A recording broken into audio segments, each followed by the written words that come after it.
चलिए जानते हैं आज की देश और दुनिया की सिलेक्टेड काम की और महत्वपूर्ण 50 बड़ी खबरों को मात्र 10 मिनट में। पर अभी तक आपने वीडियो को लाइक नहीं किया है तो वीडियो को लाइक कर दे। प्रधानमंत्री नरेंद्र मोदी आज यानी गुरुवार को राष्ट्र की राजधानी दिल्ली में JLN स्टेडियम में PM स्वनिधि लाभार्थियों को संबोधित किए। इसके साथ ही PM कार्यक्रम के दौरान दिल्ली मेट्रो ट्रेन के चौथे चरण के 2 अतिरिक्त कॉरिडोर को आधारशिला भी रखे। मुख्यमंत्री योगी आदित्यनाथ गुरुवार यानी 14 मार्च को अम्बेडकर नगर के दौरे पर हैं। इस दौरान वह 21 अरब की परियोजनाओं का लोकार्पण एवं शिलान्यास करेंगे। कांग्रेस नेता राहुल गांधी भारत जोड़ो न्याय यात्रा के दौरान 14 मार्च को नासिक के प्रसिद्ध त्रयंबकेश्वर शिव मंदिर में पूजा अर्चना करने वाले। यह मंदिर 268 साल पुराना है। राहुल गांधी की भारत जोड़ो न्याय यात्रा अंतिम चरण में महाराष्ट्र में एंट्री कर चुकी है। आज राहुल गांधी नासिक में रोड शो निकालेंगे। इसके बाद दोपहर में किसानों से मुलाकात करेंगे। प्रधानमंत्री नरेंद्र मोदी की लोकप्रियता किसी से छिपी हुई नहीं है। वह देश ही नहीं बल्कि विदेशों में भी काफी लोकप्रिय है। ऐसे में अमेरिका के एक संसद ने विश्वास जताया है कि आगामी लोकसभा चुनाव में वह फिर से निर्वाचित होंगे। उत्तर प्रदेश के मुख्यमंत्री योगी आदित्यनाथ गुरुवार को 1 दिवसीय दौरे पर अयोध्या पहुंचे। साकेत महाविद्यालय हेलीकॉप्टर से मुख्यमंत्री योगी आदित्यनाथ सीधे हनुमानगढ़ी पहुंचे। वहां पहुंचकर हनुमान जी की आरती उतारी और दर्शन पूजन किए। इसके बाद श्री राम लला के दर्शन पूजन कर देश और प्रदेश वासियों के कल्याण एवं सुख समृद्धि की कामना की। भूटान के प्रधानमंत्री दासो रेंगिंग तोम्बांगे भारत के राजकीय दौरे पर पहुंचे। प्रधानमंत्री नरेंद्र मोदी के निमंत्रण पर राजकीय दौरे पर पहुंचे भूटानी समक्ष तोम्बांगे का नई दिल्ली एयरपोर्ट पर स्वागत किया गया।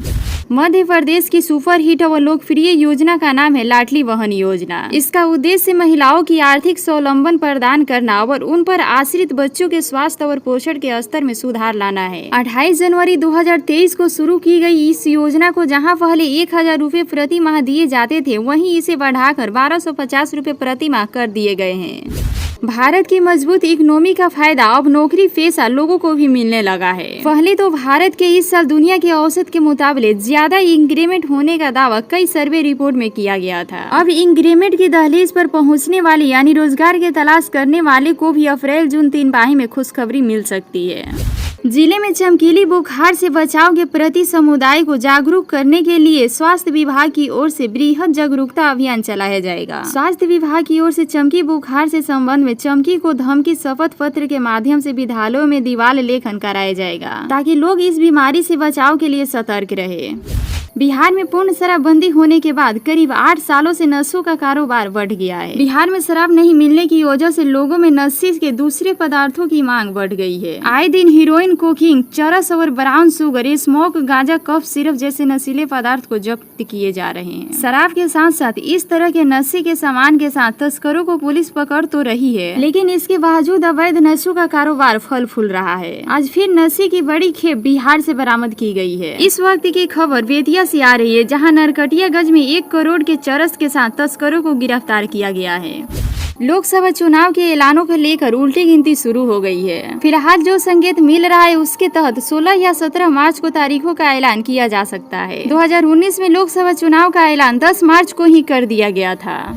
छत्तीसगढ़ की महिलाओं को खाना बनाने के लिए प्रधानमंत्री उज्ज्वला योजना के तहत निःशुल्क गैस कनेक्शन दिया जा रहा है। विष्णु देव साय सरकार इस दिशा में बेहद संवेदनशीलता के साथ कार्य कर रही है। पहले महिलाएं खाना बनाने के लिए लकड़ी, कोयला, कांडा का उपयोग किया करती थी। चूल्हे से निकलने वाले धुएं के कारण स्वास्थ्य पर बुरा प्रभाव पड़ता था, आंखों में जलन होती थी।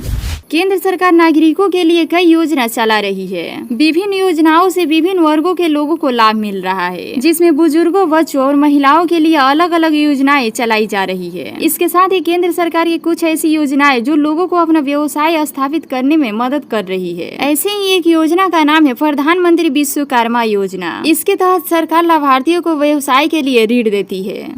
मुख्यमंत्री नीतीश कुमार आज 2901 नवनियुक्त आयुष चिकित्सकों को नियुक्ति पत्र सौंपा गया है। इसको लेकर स्वास्थ्य विभाग की ओर से मुख्यमंत्री सचिवालय संवाद में नियुक्ति पत्र वितरण समारोह का आयोजन किया गया था।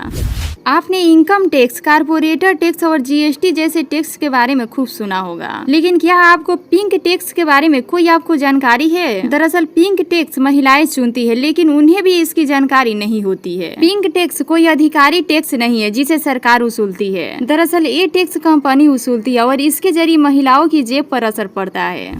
मध्य प्रदेश के मुख्यमंत्री मोहन यादव प्रदेश के कोने कोने तक विकास को पहुंचाने के लिए लगातार काम कर रहे हैं। इसके लिए राज्य सरकार ने प्रदेशियों के हित से जुड़ी कई योजनाओं को शुरू किया है। इस योजना के जरिए सरकार जरूरतमंद लोगों को आर्थिक मदद करती है। इस काम को राष्ट्रीय स्तर पर और ज्यादा आसान बनाने के लिए प्रधानमंत्री नरेंद्र मोदी ने बुधवार को पीएम सूर्य पोर्टल को लॉन्च किया है। इस दौरान सीएम मोहन यादव ने बताया कि पीएम सूर्य पोर्टल की मदद के साथ भारत सरकार की योजनाओं से वंचित समुदाय के लोगों को आर्थिक सहायता मिलेगी।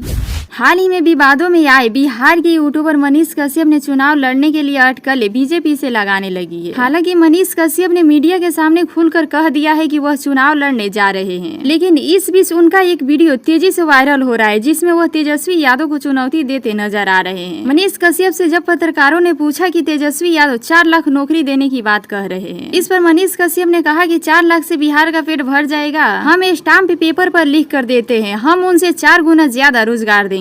उन्होंने कहा कि वह 20 लाख के स्टाम्प पेपर पर लिख कर दे। मैं भी 40 लाख स्टाम्प पेपर पर लिख कर देता हूं कि मैं 5 सालों में 40 लाख रोजगार दूंगा। मैं खुली चुनौती देता हूं कि वह जिस पद पर जाएंगे और जितना रोजगार देंगे मैं उनसे 4 गुना ज्यादा रोजगार जरूर दूंगा। हिमाचल प्रदेश सरकार ने इंदिरा गांधी प्यारी बहना सुख समान निधि योजना के तहत पेंशन देने के लिए बृहस्पतिवार को एक अधिसूचना जारी की। सत्तारूढ़ कांग्रेस ने विधानसभा चुनाव से पहले 18 से 59 वर्ष की वर्ग की महिलाओं को 1500 रुपए प्रति माह देने का वादा किया था, जिसके पूरा नहीं होने पर राज्य सरकार की आलोचना हो रही थी। मोदी सरकार ने आपत्तिजनक कंटेंट दिखाने पर सबसे बड़ा एक्शन लिया है। 18 OTT प्लेटफॉर्म पूरी तरह ब्लॉक कर दिया है। इसके अलावा 19 वेबसाइट, 10 एप्स और 57 सोशल मीडिया होल्डर्स पर पूरी तरह बैन लगा दिया है। सूचना एवं प्रशासन मंत्रालय की तरफ से ये एक्शन केंद्रीय मंत्री अनुराग ठाकुर की बार-बार चेतावनी के बाद लिया गया है। एक देश एक चुनाव यानी 1 नेशन 1 इलेक्शन पर पूर्व राष्ट्रपति राजनाथ कोविंद की अध्यक्षता वाली कमेटी ने आज अपनी रिपोर्ट राष्ट्रपति द्रौपदी मुर्मू को सौंप दी है। यह रिपोर्ट 18,626 पेज की है। इस दौरान केंद्रीय गृह मंत्री अमित शाह भी मौजूद रहे। पर्यावरण सुरक्षा के साथ रोजगार और विकास को बढ़ावा देने के लिए मोदी सरकार लगातार कई कदम उठा रही है। इसी कड़ी में ग्रीन हाइड्रोजन की भूमिका अहम है। केंद्र सरकार ग्रीन हाइड्रोजन को बढ़ावा देने के लिए स्टार्टअप को भी बढ़ावा दे रही है। यूक्रेन ने बुधवार को रूस को बड़ा झटका दिया। रूस के सबसे बड़े सरकारी तेल शोधन कारखानों पर यूक्रेन ने ड्रोन से हमले कर आग लगा दिया और उत्पादन रुक गया। यह रिफाइन प्रति वर्ष 1,27,00,000 मीट्रिक टन तेल का शोधन करती थी। प्रधानमंत्री नरेंद्र मोदी ने बुधवार को कहा कि उनकी सरकारी कल्याणकारी योजना का सबसे बड़ा फायदा SC, ST और OBC वंचित वर्गों के लोगों को मिल रहा है। देश के गेहूं भंडार में इस साल तेजी से गिरावट हुई है। भारतीय खाद्य निगम यानी SCF के पास गेहूं का भंडार घटकर 97 लाख टन तक पहुंच गई है। साल 2018 के बाद पहली बार भंडार 100 लाख टन से नीचे पहुंचा है। यह गिरावट 2 सालों में सरकारी खरीद के सीमित रहने से देखने को मिल रहा है। दूसरी ओर चावल के भंडार भरे हुए हैं। प्रधानमंत्री नरेंद्र मोदी ने बुधवार को कहा कि उनकी सरकारी कल्याणकारी योजना का सबसे बड़ा फायदा SC, ST और OBC वंचित वर्गों के लोगों को मिल रहा है। देश के गेहूं भंडार में इस साल तेजी से गिरावट हुई है। भारतीय खाद्य निगम यानी SCF के पास गेहूं का भंडार घटकर 97 लाख टन तक पहुंच गई है। साल 2018 के बाद पहली बार भंडार 100 लाख टन से नीचे पहुंचा है। यह गिरावट 2 सालों में सरकारी खरीद के सीमित रहने से देखने को मिल रहा है। दूसरी ओर चावल के भंडार भरे हुए हैं।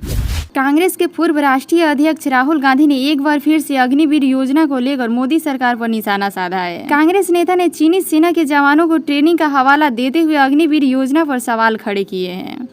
प्रधानमंत्री नरेंद्र मोदी ने बुधवार को भारत में 1.25 लाख करोड़ रुपए की लागत वाली 3 सेमी कंट्रोल केंद्रों की आधारशिला रखी और कहा कि देश सेमी कंट्रोल क्षेत्र में बड़ी भूमिका निभाने के लिए तैयार है। इसके साथ ही उन्होंने कहा कि वह दिन दूर नहीं जब देश इस क्षेत्र में एक वैश्विक शक्ति बन जाएगा।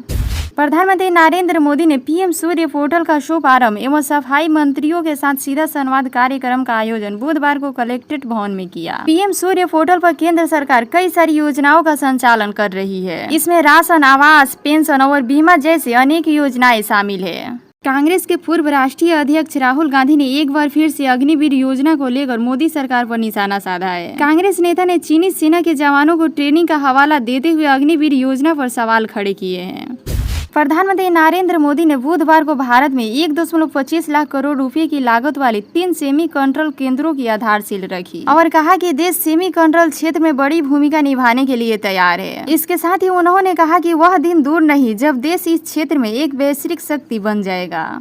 प्रधानमंत्री नरेंद्र मोदी ने पीएम सूर्य पोर्टल का शुभारंभ एवं सफाई मंत्रियों के साथ सीधा संवाद कार्यक्रम का आयोजन बुधवार को कलेक्ट्रेट भवन में किया। पीएम सूर्य पोर्टल पर केंद्र सरकार कई सारी योजनाओं का संचालन कर रही है। इसमें राशन, आवास, पेंशन और बीमा जैसे अनेक योजनाएं शामिल है।